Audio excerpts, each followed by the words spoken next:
Tell you about Peter Obi's 7-point agenda. 1, securing and uniting Nigeria. 2, effective legal and institutional reforms. 3, production-centered growth for food security. 4, leapfrogging Nigeria out of oil dependency to the 4th industrial revolution. 5, human capital development for effective competitiveness. 6, expanding physical infrastructure through market-driven reforms. 7, robust foreign policy that will restore Nigerians' strategic relevance in the international community. In all these things, they are the things he did and he had done as the governor of Anambra State.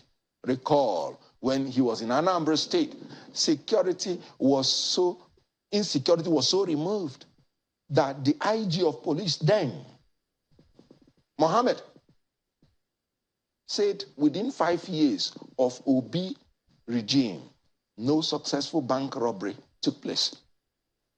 None. It's on record. The kidnapper, Evans, ran away from Anambra State. And he said Obi security tactic chased him away. Obi was the first person who started demolishing any home that is owned by kidnappers. And you know what? He said he is going to implement this thing through 3-level policing: federal, state, and community. He used the community vigilante. He was one of the governors that did it. Obi inherited, via Chiu, the first governor of Anambra State PDP. He was the only governor in PDP that was not returned because of his maladministration. Chinwo Kemba didn't do. So, Gige had a stopgap. And after that, Obi came in. So he inherited terrible Anambra State that was coming last in WAEC through human capital development. Within 2 years, Anambra State started coming first in WAEC. So can you imagine? We have the APC that inherited foreign currency, and they are now coming last in the world. I said they have failed us 735% of the time. Then Obi inherited an educational system that was last and catapulted it to second, to first, within 2-3 years. And I'd like to ask you this. So those who will question, because the capacity of Mr. Peter Obi, if you put him on the same pedestal with some of his opponents or some of his fellow contestants in the race, for example, look at least 3 or 4 of them have been former governors of their states. Robbie Musokonkwo was a former governor of Kano State. Bola Tinubu, a former governor of Lagos State. Peter Obi, a former governor of Anambra State. Atiku Abubakar was elected but became a vice president eventually. So they talk about their profile, their track record when they were governors, and those who will say, oh, Peter Obi that you're talking about, under him, you talk about education system in Nigeria, under him there was a strike and on ending for about 13 months or thereabout.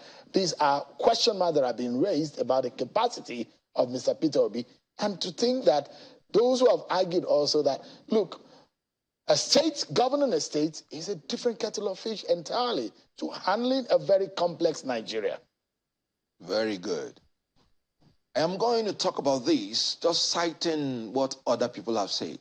The spokesperson of APC came here and he told you, Peter Obi is better than Atiku. And the reason is because Peter Obi was in a position to take executive decisions and Atiku has never been. So that's settled. When you talk about Tinubu, you just say former governor. He has not held any other post except former governor. Good. He was there for 8 years. Peter Obi was governor for 8 years. So when you talk about capacity, to be very respectful to these gentlemen, they are men of desperation. They are not men of destination. At 80 years, what can they offer? You cannot foist a disunited party on a disunited country to collapse. For those who think that Peter Obi belonged to that same political class, of, he was a former PDP. Now he left I mean, how would you define Peter Obi? Yes. If you say, would you say that Peter Obi is cut from a different cloth? All right. Because he was a former PDP member. Okay. Now, and you've criticized PDP. Very good. I wish you were sitting here and I'm sitting here, and I'll ask you some very tough questions.